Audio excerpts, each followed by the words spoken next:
Tonight we climb into the fog-draped highlands where hearths burn low, and a widow named Brenna thinks she must hold the whole valley on her shoulders.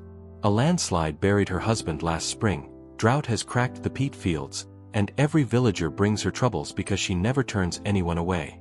She knots them into her apron, one burden per pocket, until her breath shortens and her hands tremble.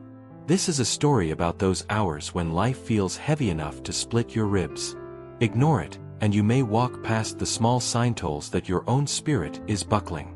Stay, because tonight's tale shows the precise moment Brenna learns to heed the weight, how a shepherd's bell, a carved staff, and a circle of neighbors teach her that heaviness is a call to lay things down. Listen before the fog thickens around your own heart and steals the coming dawn. Brenna rose before dawn as mist threaded the heather, a peat basket biting into her shoulder while the slope slicked beneath her boots. Her patched shawl could not keep the wind out. Neighbor lads trudging home from the night watch offered to haul the load. She brushed them off with a smile too tight. At the croft door she pressed her forehead to the oak lintel, whispering her husband's name, then pushed inside to drop the peat beside a sagging hearth. Inside, shelves bowed under ledgers of debts, sympathy notes curling at the corners, and borrowed tools awaiting repair. Brenna tightened each rafter peg, stirred porridge for the orphaned twins warming their hands by the fire, then promised old Ewan she'd mend his fence before dusk. Every breath came shallow. A flutter she smothered with another errand. At the chapel the elders announced a remembrance festival to raise the landslide cairn. Brenna lifted her chin, pledging to bake bannocks, sew mourning ribbons, lead the lament.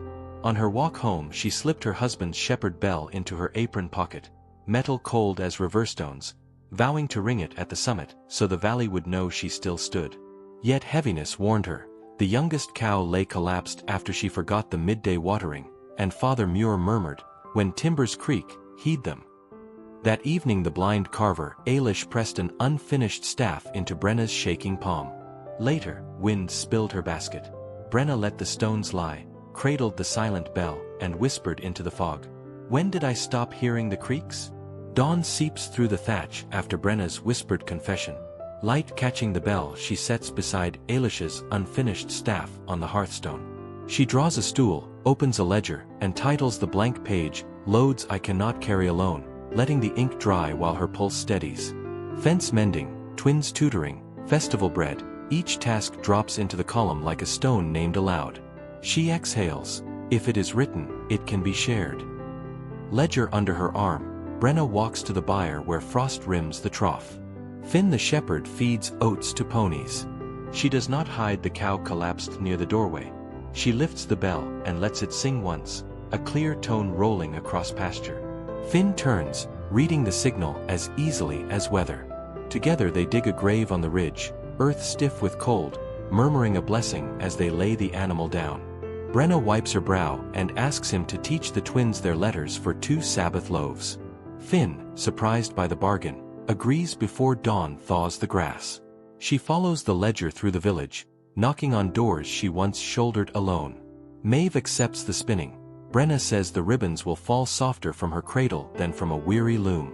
At Father Muir's porch she yields the lament, and the priest's eyes glisten with long-stored sorrow. 3 widowers gape when she leaves barley and orders them to learn kneading, promising to guide the first evening. Every household hears the bell's decree. When it rings, no one asks who or why, only how fast they can arrive. At sunset she returns to Ailish.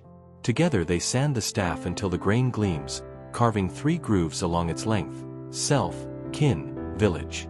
Ailish declares the rule: whoever feels the weight must ring the bell, plant the staff in the chapel yard, and wait until 2 neighbors take hold before lifting again. Within days the bell tolls often, echoing over turf roofs as hands reach across lanes. Fog smothers festival path, yet Brenna leads until breath thins halfway up the cairn slope. She plants the staff, the bell rings. Finn and Maeve seize the grooves, lifting her onward while others brace the laden sled. At the summit she lays half her husband's tools on the stones, entrusting memory to many shoulders.